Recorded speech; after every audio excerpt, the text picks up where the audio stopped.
Hello, everyone. Megan here from Romance by the Book with the lovely Marielle. Hello. And our special guest is June's Book of the Month author, Alexandra Vasti. Thank you for being Hello. here. It's like for Thank the you, first guys. time, it's not even one book. It's our I books. know, 3 books, which was so fun. We really enjoyed doing those recaps. We had never done that where we recapped like a whole book in one video. So that was really fun for us too. Oh, good. Well, thank you so much. Again, I'm really honored that you picked the books, and I'm so delighted to be here and just, yeah, really thrilled. So thank you so much. We Awesome. did get them when they were like your newsletter. What is that called? The lead Exclusive. magnet, I guess. They were, Yeah. yeah, exclusive giveaway through the newsletters. And but now they're re-released, so they are available to everyone, which is super fun too. Yeah. Yeah, that's been really cool to have them just be more discoverable, I guess. I mean, it's super noticeable how many more people are reading them and accessing them and finding out about them. And partially that's from word of mouth as it's always been, but partially it's just like retail, they're on retail stores now. So it's a lot easier for Yeah, people to find them. So that's been really cool. that's awesome. So I guess that kind of segues into my first question, which is how long ago did you first think of these wild siblings? And which one came to you first, or did they come kind of all at once? Okay, so it's weirder than you might think. So I actually wrote my debut novel, Ne'er Do Well, first.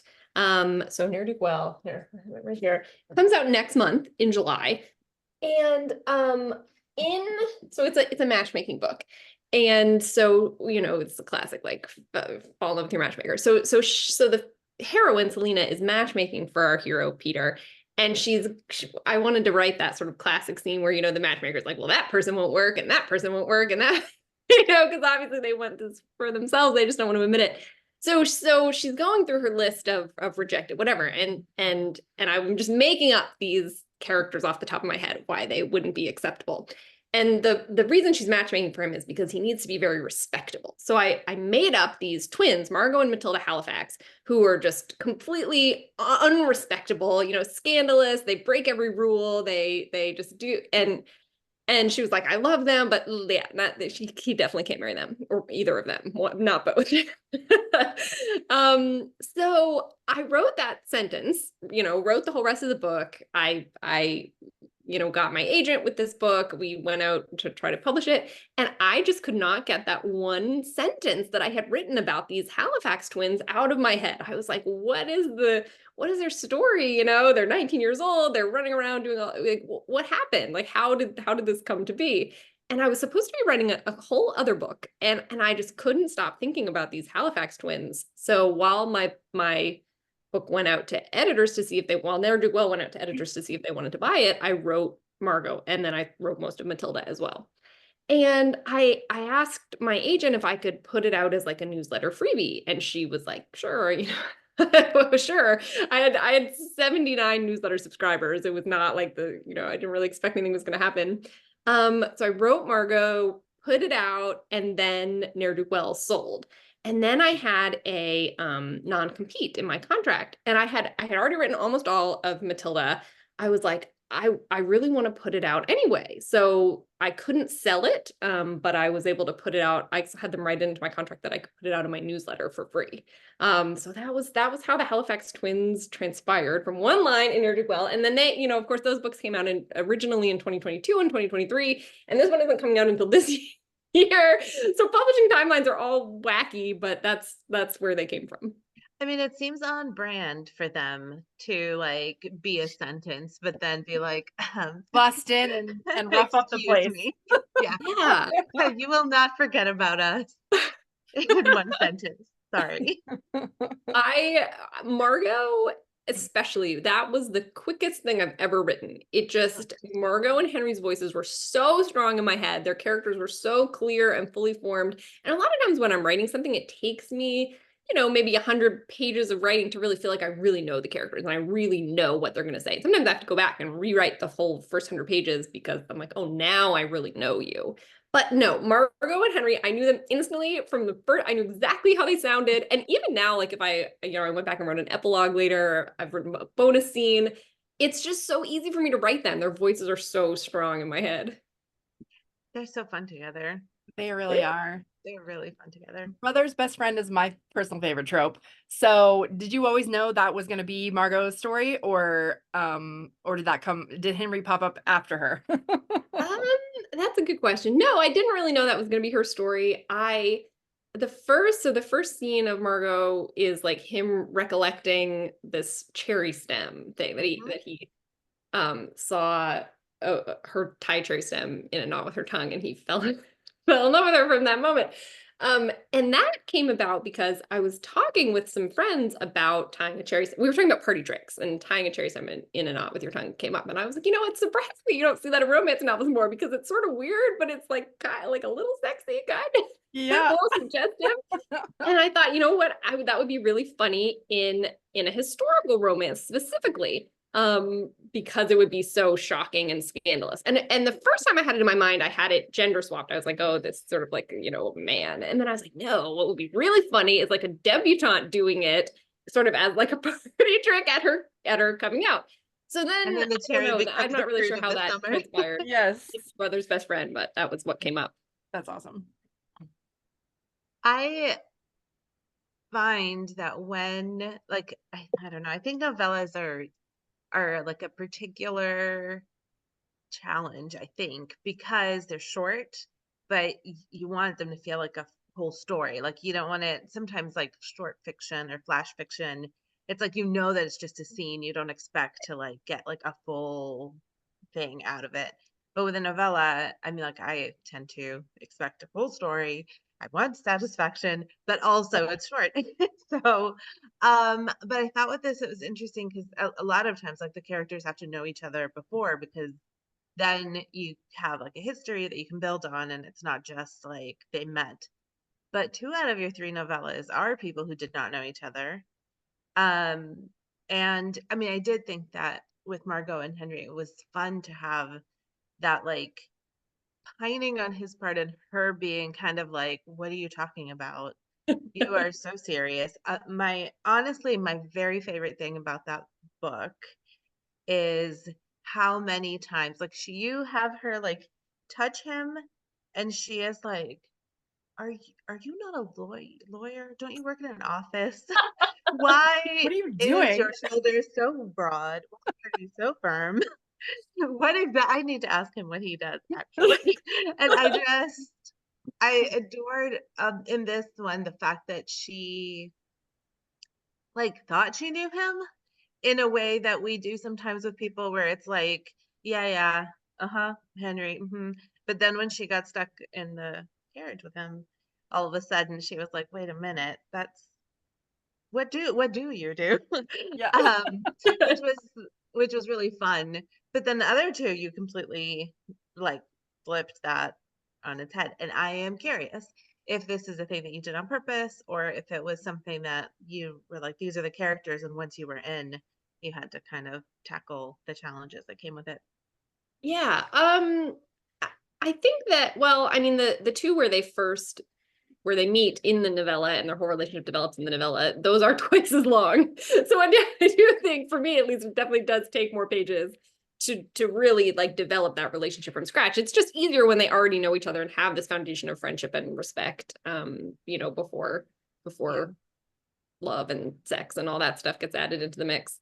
But yeah, I think that I just really appreciate those comments about Margot and Henry, because that was something that I really tried to do, was to make it clear that what he's projecting on the surface and what's going on the inside are not the same thing. Like, our first introduction is him, and we're in his head, and he's like kind of lusty and earthy, and and then when we get into her head, and she's like, oh, sweet Henry, he's so So Not like serious.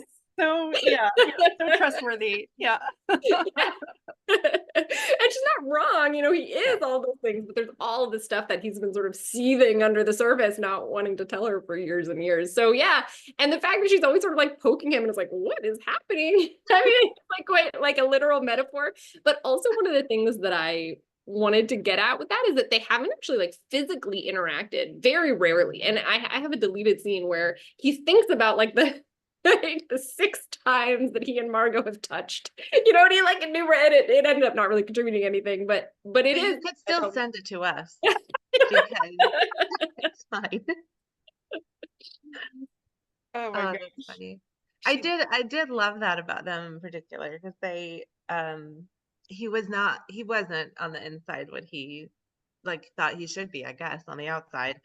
But even from the beginning, and I think when Megan and I were talking about it, she also was like, yeah, he is like having a full on like conversation with her, like sopping wet coat that she left. And I'm like, I can't imagine that Margot would have thought that he was going to be like, fine, don't look at me like that to an inanimate object. no, she would have been shocked. Right. Yeah. He's actually very sort of playful, but she doesn't know that because he just like bottles that all up. Yeah. Maybe his Um, whimsy is a surprise. so it's so fun. So when you were writing Margot's story, did you already know that Matilda's story wasn't quite what everyone was going to think? Or, okay. I did. I knew it was going to be a fake elopement. And so when they're having this conversation by the waterfall, every time Margot is like, you know, trying to confront Matilda about Ashford, Matilda kind of changes the subject a little bit. She's like, let's talk about you. Let's talk about you and Henry right now. And so I did try to do that, but I also tried to keep it so that you wouldn't know until you got to that book and it was like a, you know, not the story that you had been led to believe. But yes, I did have those two kind of planned out in terms of what would be in each book, or because I had always conceptualized them as two novellas that would be simultaneous, you know, with both of these twins kind of having their romantic journeys at the same time. The third novella I did not have planned at all. I was not planning on writing it. People kept being like, "Are you going to write Spencer's story?" And I'm like, "Spencer, he's not even in the, he's not even on page. He doesn't even appear." But people kept asking me, and then once I sort of got my official publication date for Ne'er Do Well, I knew it was going to be like a really long time, like 18 months between when I put out Matilda and when Ne'er Do Well came out. I was like, well, I don't want to go 18 months without releasing anything. So like, sure, I can write Spencer a story. That was when the murder wall like really got complicated.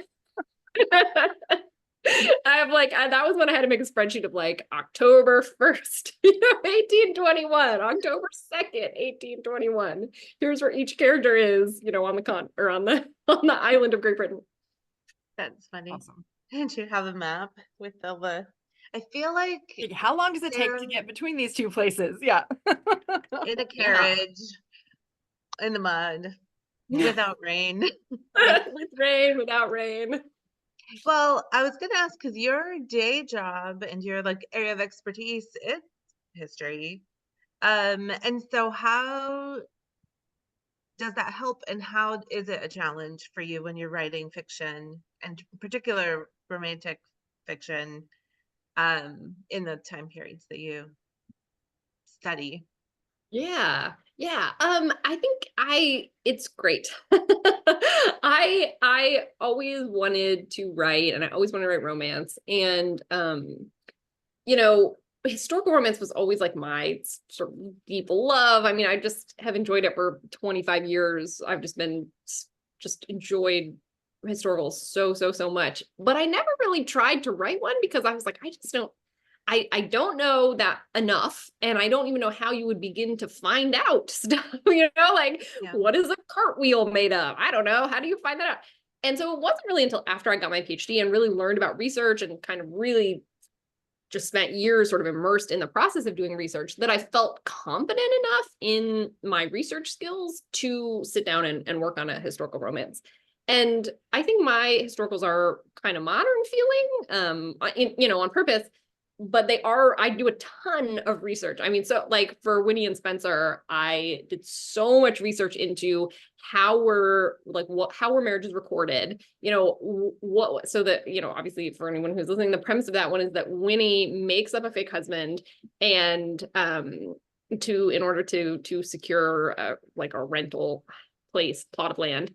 They won't rent it to a single woman, so she pretends that she's married, and the name that she randomly chooses happens to be the name of this real guy, and 10 years later he finds out, and then the sort of plot thickens because she has forged a marriage record and the real records were lost in a fire.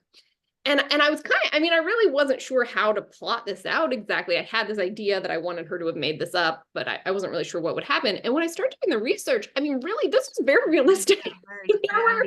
there were court cases of people who had like said that they were married, and then it was actually quite difficult to prove whether you were or weren't married. There, I mean, there's no computers, there's no computerized records. It's literally just on the parish register. And one parish register might say, oh, you're married to this person, and a different parish register might say, oh, you're married to this other person. And that was a real thing and a real problem that happened. So anyway, all that to say, being a professor, I think, is really great. And I love, my job so much. And I do feel like it really enables me to write more historically grounded texts. There are not enough books with that trope. Like, I know Tessa So Dare did fun. one with someone, but it is like the idea, and especially with Winnie, like, I mean, poor Winnie, like straight arrow for the 90% of the time. And then she like lands in jail, not like Totally bogus. erroneously really, but then her fake husband looks like every wrong like comes to a head at the same time. Poor lady. But yeah, I thought that it was very fun, and as a person who also like has done research, I'm probably not I'm probably not as good at it as you are, because I just have not, like in academics, like it's a different level of like how you're doing it. But I do think it's interesting that you can like put stuff on that it feels very either modern or fiction, and you can be like, no, that's actually the most realistic part of this book. Yeah, the novels I've been adding author's notes where I'm like, here's what I like. You might be surprised, but a lot of this stuff is actually drawn from reality. Like in Ne'er do Well, Selena, the heroine, runs an erotic circulating library. So it's a regular circulating library, but she secretly has a catalog of erotic texts for women, kind of for the purpose of sex education. And every single book that I reference is like these sex books are real, and they're from the 18th and 19th centuries, and you can look them up and you can read them online. So I had to make sure to put that in the author's note, that like, oh, like when she's talking about these sort of books that sound totally wild and out there, like, no, those are real books that you could really buy in the period. This is the actual title. That's awesome.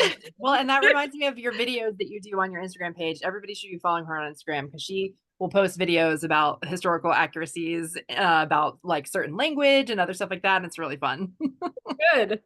Yeah, I do love that. I think too that like the way that you dealt with Margot and Matilda, and the fact that they were, I mean, wild in a way that I feel like a lot of historical romance readers might automatically feel like, oh, these girls, it's too much. Like they would not have been Like accepted. they would be like fully ruined. Yeah. But it's like, actually though, they have connections and they have money. Maybe in real life, in the Regency, is like in real life here, that like sometimes the rules get bent if you happen to be the right kind of person. Oh, absolutely. Yeah. I mean, it's really not that different from today, but people with various levels of privilege are absolutely enabled today and in the Regency and in any historical period to do things that other people, can't. I also think that I blame this on the Victorians. I blame everything on the Victorians, but I think that our view of the past is sometimes more straight-laced or something than it actually was. I mean, like Lady Caroline Lamb very famously like mailed her pubic hair to Lord Byron, in the Regency. Like this was a real thing that a real woman did in the real Regency, and we know it for a fact because people were talking about it. Using His Majesty's Royal Mail. What? Right. Exactly. I don't know if it was in the mail or maybe through like I'm just kidding. That's hilarious though. Well, and it's funny because I feel like I guess it's because of all the rules for debutantes and how people were purportedly supposed to act, that when anything outside of that happens, people have a hard time believing that anybody would be like still accepted in society. But I also feel like, especially in Margot and Matilda's case, they were so fun. that I feel like people would have wanted them around just so that they would have the gossip the next day, even if for no like other reason. Yeah, because they had a good time. Yeah. I will say too that there's something about nostalgia and just about um the way that people like to remember like ye olden days is that whatever their like values or standards or whatever, it was always like better back in the day. And I think we have that now in the United States with like the 1950s, right? Where people are Oh, like, absolutely. back when men were men and when, like life was so much more simple. And you're like, well, I don't know about that. Terrible Like for if you everybody else though. actually look, like Yeah. maybe there weren't as many like hours of news feed, but there was a lot of stuff that was going on. And you know what I mean? Like if you Yeah. look, it's not Absolutely. really that way. Yeah. No, I think I think a lot of times our view of the past is ahistorical and is based on the values of the present or the values that people want or think are appropriate. And they're like, well, that must have been the time when those values were accurate. Um, Hmm. and I don't think people really think about the historical realities enough when they're making those kind of sweeping claims about the past. That's my hot take. Yeah. I mean, I agree with that. I mean, I also think that even like, my grandma, when they talk about like stuff when they were a kid or like things that it's always through the lens of like their experience or what they liked about their Mhm. experience, which I think is a good thing to remember. Because I feel like, and this is as a person who loves historical romance, like I would love to see people more fearlessly like doing a story about a person who's, you know, doing the thing or fully problematic or whatever, because I feel like when you look like those people really, uh, most of the time, I feel like things existed, even if it's not like the popular narrative. Right. Yeah, absolutely. And I think it's fine to want your historical romance to be of a certain type and to say that's my preference and that's what I like. Sure. Like great, fine. That's you are empowered to do that and there are many historical romances that will serve you. But I think that sometimes when people say that something isn't historically accurate, they're not actually talking about historical accuracy. People aren't saying, wow, I wish this was more historically accurate. I wish they were dumping their sewage out the window more often. which is how it worked. If you had trash, you dumped it out the window. Like there was no trash Or not bathing or any of the other number of terrible things that were syphilis, going on. right? Like, man, I really wish that my heroes had syphilis more often. No one is saying that, right? So when people criticize books for lacking historical accuracy, I think a lot of times it's based in misogyny or racism. And again, I think it's fine to like what you like, but I think that sometimes claims about historical accuracy are not based in historical reality. Yeah. And it would be just fun to have, I think, the like variety. And that's just for me. And probably because I started reading historicals when people, I mean, I feel like if you're reading like 90s and early 2000s historicals, people were writing all kinds of stuff. I think uh Kathy Maxwell wrote a book, and that was one of the first ones that I read, I think, from her. It was called All Things Beautiful. The storyline was bananas. But also it was like this guy whose mother had been like the vicar's daughter and they got kicked out of the house, and he was like, I'm going to marry this girl, she has this terrible reputation.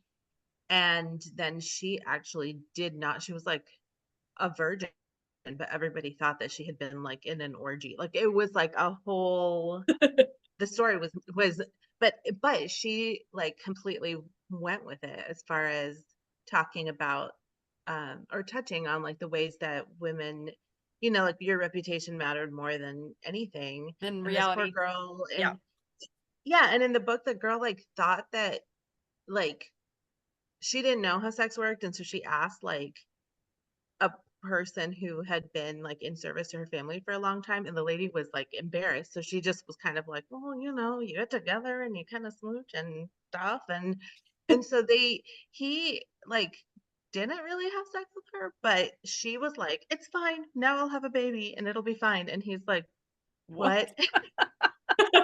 So like like the whole, I mean, and obviously this is not the crux of the romance, but she was able to do stuff where I'm like, I wonder if people would be like, what are, no, you can't do that. Now, I wish there was less there, you can't do that, because I feel like having like the variety is what makes it so fun, to be able to pick up those books and be like, man, you could be like a Bridgerton style, like fun family with like a proper coming out and season and all of that, or you could come from a family of like people who are just completely on the opposite end of the spectrum. It'd be fun. Yeah. Yeah, definitely. And I think we have a lot of historical romance authors who are pushing, pushing on the boundaries of what we have, and like Adriana Herrera's Las Leonas, where they have jobs, right? All those women work and have careers and come from a completely different continent, which is so right, fun to right, read. right. Yeah, absolutely. Same with, I guess, Liana De La Rosa, just this in June, Kate has her new book too, and those Mexican heiresses are fun to read as well. Yeah, yes. Oh my gosh, yes. I love those books. I'm so excited for the third one already. Same. Yes, it's so mean how you guys do that to us. You make us fall in love with the characters that we know are going to be last. Yes, yes, that's accurate. Well, and Miss Alex here just told us that she wasn't even planning on writing Spencer's book, so that You're right. That was not evil. not on purpose in any way. But you're totally right, Marielle. I wish that was like a more common trope, because I honestly think that is the most fun. Like pulling a name out of your head randomly and having it be a real person that just shows up and is like, WTF? Like, what is more fun than that? I love it. Yeah. Well, and you gave us too, like, all the reasons why she thought, where she's like, well, I guess I could use this town, and I guess I could use, so you can see her like actually being like, let's make this as random as possible. And then Right. someone's like, she even has your middle name. I was like, And I love that he's like, I mean, a billion people probably have the middle name George. He's the king. Right. Like, if anybody ever pulled a name out of a hat, like it totally makes sense that was it. George, yeah. It was so good. And I loved how Henry was like, you saw from Spencer's point of view, like the things that Margot had been talking about like how serious Henry was and how much he worried about their family and like, all that kind of stuff. And I thought that was really great. Yeah, that was definitely one thing that if I had a full novel, I would have definitely liked to have written more Spencer and Henry scenes, because just like that friendship, that I just imagine this friendship like of such long standing, and really they're coming from very, very different class backgrounds. And that's part of the reason why Henry is so like uptight, is because he knows, he was a scholarship student. He is not part of the same class as them, and people are gonna look down on him. So he feels like he has to keep everything that doesn't quite seem proper and above board. He has to keep it all like wrenched down.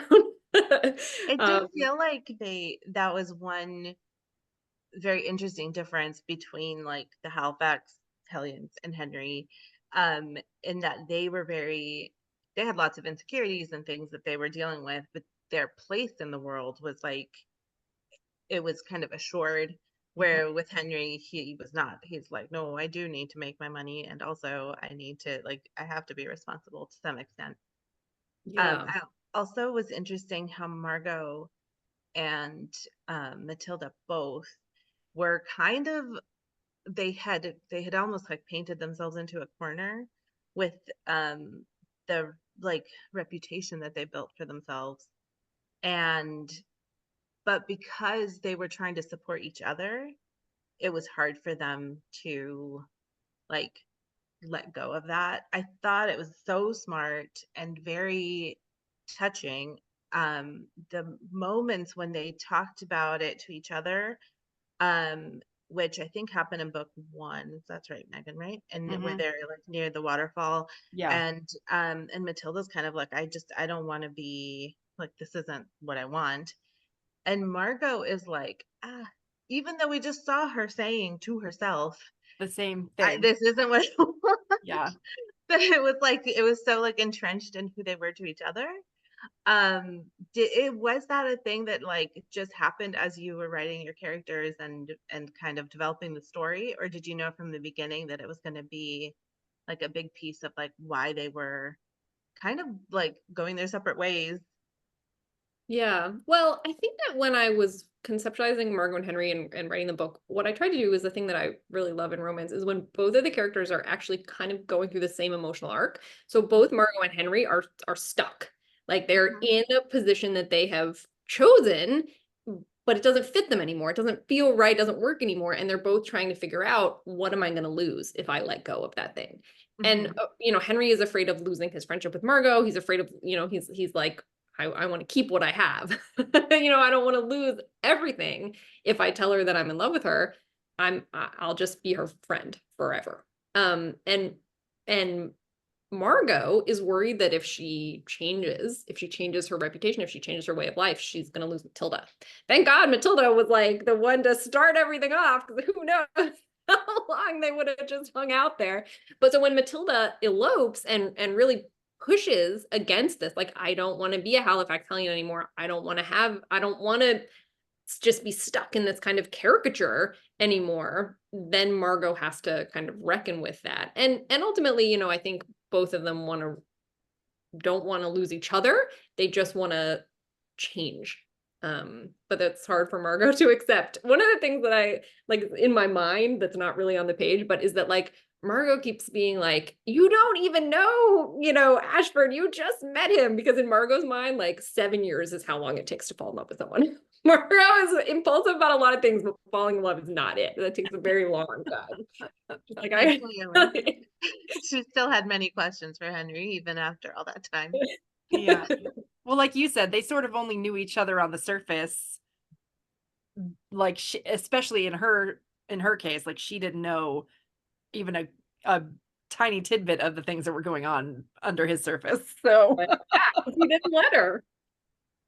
I do feel like that is it was true of probably all of the people in this series, of like all the main characters were like had an interiority that was different than like what they portrayed to the world.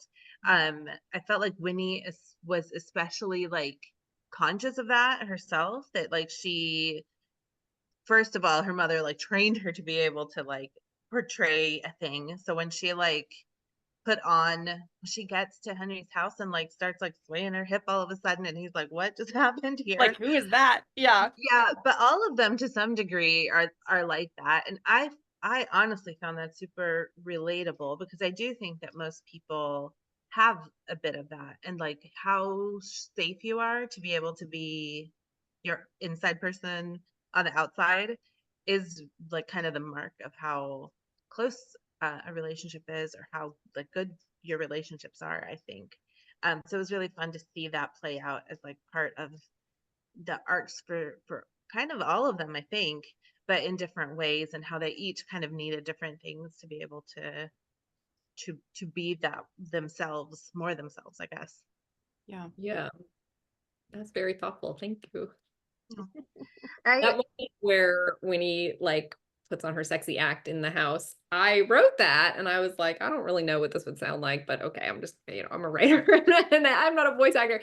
When Mari Morrison does that in the audio, it like was beyond my wildest dreams, because she sounds so sexy. Like again, it's just like this sort of like, not really even very suggestive comment. And I wrote like, and she made it sound so sexy. And then Mari Morrison performed it, and I was like, "Oh my gosh!" made it sound It brought beyond my wildest dreams. now we need to get the audio, because I need to hear that. The audio is incredible. I am Mari's fan for life. That's awesome. Are all of the books gonna like, so I knew that your novellas came out in as traditionally published trio. I used your self pub covers, but the covers are like they're different now, so we can post that one. Yeah. But I didn't realize that they were all on audio too. So you've got audiobook for all of them, and then when Ne'er Do Well comes out, that obviously will be paperback, and audio as well. Yes, yes. Also with Mari. So I'm just delighted. Like, how And do I we? think you said next year sometime the novellas will be in print as well together. I don't have any hard details on that, Okay. so I will keep everyone updated. Once Okay. once I know, you guys know. But Um, oh yeah, right I now the novellas are digital, and they're on KU if for people who like that, and they're yeah. also on video. So once I finished reading these, I had the Halifax Holiday from your newsletter as well that I read.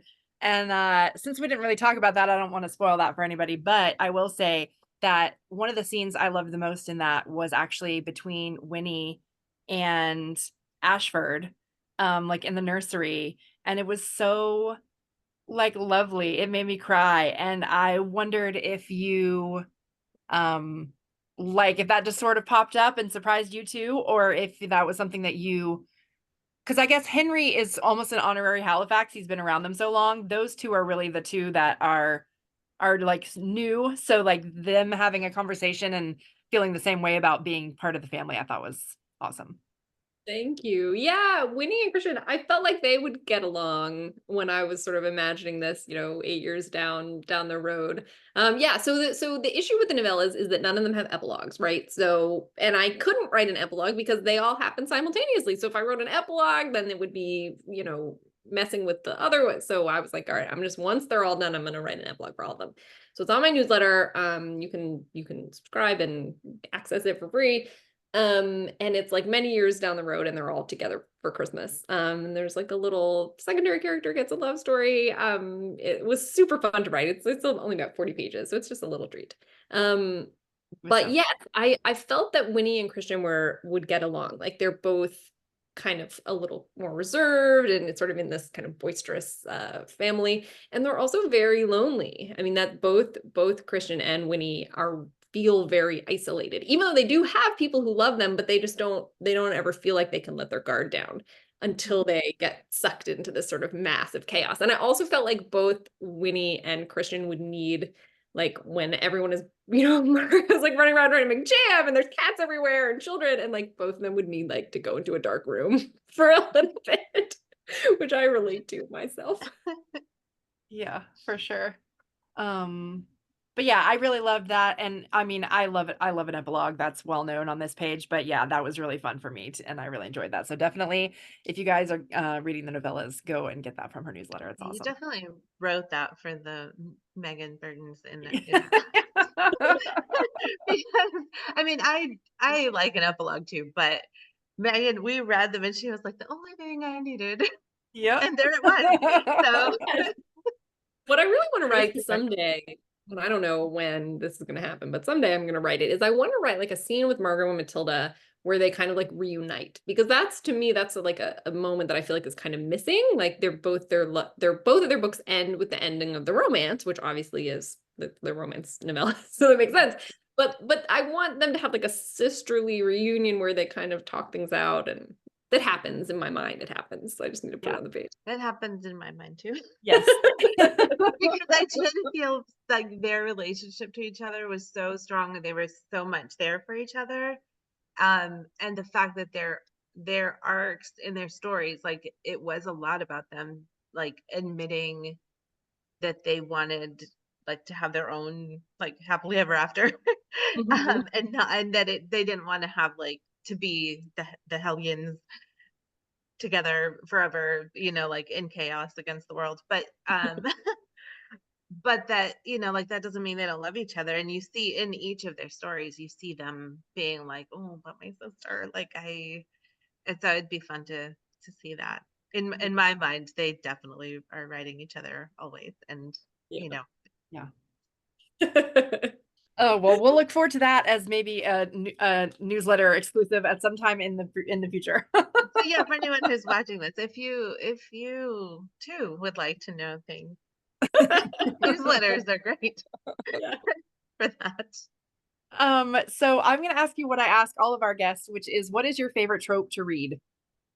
My favorite trope to read is Second Chance. Okay. which I have not ever written, and I don't know if I can. The truth about me is that I write kind of light, like comedic books. I mean, they have emotions, obviously they have heart, but they're meant to be funny. And I love to read angst. I want to have my heart ripped out repeatedly. So I love Second Chance because it is just like inherently really angsty because something went wrong. And I especially love it when it's dual timeline and we see, you know, them falling in love in the past, but you know something horrible is coming. Sorry to say. We are very different people. Yeah, I don't That's know why, amazing. because I don't I love write it. that at all. And I don't think I could ever write. Like the closest I think so far is the third novel in the series. The one is Sapphic, and the one heroine like had a massive crush on the other one like in her adolescence, and then when they like reunite as adults, she's like really embarrassed and she like doesn't want to look at her. She's like, I can't, I'm sorry, I can't. So that's the closest I've come to Second Chance, which is like the comedic version of Second Chance. That's awesome. I do think that an angsty Second Chance in particular, it feels like a really high stakes proposition to me. And maybe because when I read them, like if I love them, I really love them. But if it doesn't work for me, I'm like, so I feel like if you were going to take it on, and not you in particular, but just, you know, like as an author, taking something like that on feels like the higher the angst, the more you have to like fix, like you gotta put it back together, and that feels And you have to, they have to have broken up for a reason that makes sense, but then they also, it can't be enough that them getting back together doesn't make sense. It's really hard. It's really hard. So when authors like nail it, it just is like it's my favorite, like probably all my favorite romance novels are Second Chance. I love it so much. Do you have a like go-to angsty Second Chance romances? And not Like, to do put you you on the reread spot, Getting but Your now Heart that Ripped you've Out? said it, now I'm like, So the Second Chance that like installed my buttons, as they say, that coded my DNA is called Paradise by Judith McNaught. I read it when I was like, That was my first romance. Okay, we just need to have another Zoom where we just talk about that book. I read that book every year. I'm not kidding. I skip like the first 200 pages where she's a child because I don't really care about that. I love that book so much. I can remember being in 6th grade and I can remember this like it was yesterday, and I had made my 2 like best friends read it as well. And we were in the hall and I was sobbing and I was like, I just love them so much. Amazing. Oh my goodness. I'm glad I didn't have that book in 6th grade because I would have been sobbing in my school. I think I was 14. So like going into high school probably. Right And, time. yeah, my best friend was a romance reader and I had forgotten my book at the pool and she had it in her bag and she's like, you can read this one. And I was like, okay. And then it was like, that was it. She was like, it's mine now. I love it so much.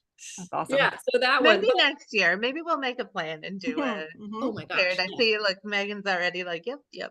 I love to talk about like old school romances. Like I did an Instagram live where we talked about with Olivia Wade and Candy Tan, where we talked about Uncertain Magic, which is from 1987. So I absolutely love to like dig into these old school books. But I still love Second Chance. T. Williams' 7 Days in June is one of my favorite books of all time. It is incredible. Sherry Thomas has several unbelievably good second chances. Meredith Duran's Lord Lockwood, Sins of Lord Lockwood is, oh my gosh. Yeah, so I love those angsty second chances. Love. What was I going to ask you? Well, my question that I usually ask people is more from like I guess, thinking about you as a writer. If we were a fly on the wall when you were in the middle of your writing process, what would we see? You already mentioned a murder wall, but it's all digital, actually. Let's see, what are some interesting things about my writing process?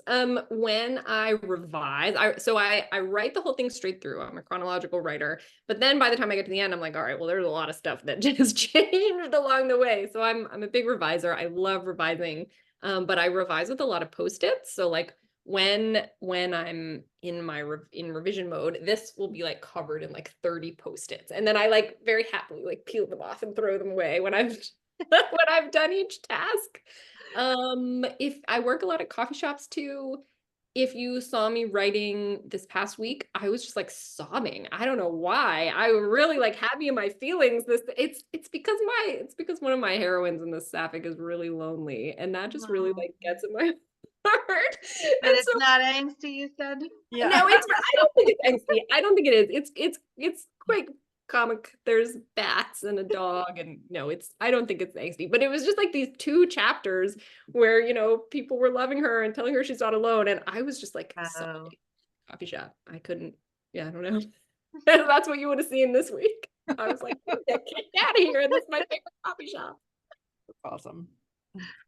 Do Oh my they know gosh. you there? I have to say, my brother had stopped going to two places because people like recognized him and like knew his order, and he was like, "Oh, I can't return here." He doesn't want to be perceived. I don't, no one has ever said like, oh, it's you again. Maybe they think. That's funny. I would love if somebody knew my order. I don't even have to say anything. I'm like, hi, same thing. Yep, that's the one. Thank you. That's great. Well, thank you so much for doing this. We really loved your books. We had so much fun, and we appreciate your Can't wait for Ne'er Do Well. Although I think Megan already didn't you get an arc? I feel like I you did. have. It's next up on my list. I'm very excited. Thank you. I hope you enjoy it. Yeah, it comes out in July, the end of July. So Oh, our Margot is the sentence that started? it's still in there. You can read it, and she says absolutely no Halifaxes. That's That's awesome. You're gonna be like, I know. Do yeah. you want to tell everybody where they can find you? Yes, you can find me on Instagram or somewhat neglected TikTok, both at Alexandra Vasti. And then I have a website, which is alexandravasti.com, very easy to remember. And my newsletter, I do send out, I have a free novella that you can get if you sign up for the newsletter. I love this novella. It's just, I had such a blast writing it. I let my like Instagram followers vote on what the premise was going to be, basically. So they picked the character archetypes for the hero and the heroine. They sort of picked the basic premise, which was that they are literally trapped together. And so I had a blast writing it, and it's free on my newsletter. So, and you can also get the Halifax epilogue there as well. And more free stuff is coming. I have a bonus scene from Ne'er Do Well that's going to go on there probably next month sometime. Oh, yay. So definitely sign up for that. Yes, I've absolutely. enjoyed every single thing that you've given me in that newsletter. So Yes. Thank you so much. Awesome. P.S. I love your art. I can see your art in the background, which you posted on Instagram Yes. last week. It's so great. Meg from Plottress had this made. Let's see if I can. No, I can't. uh-oh.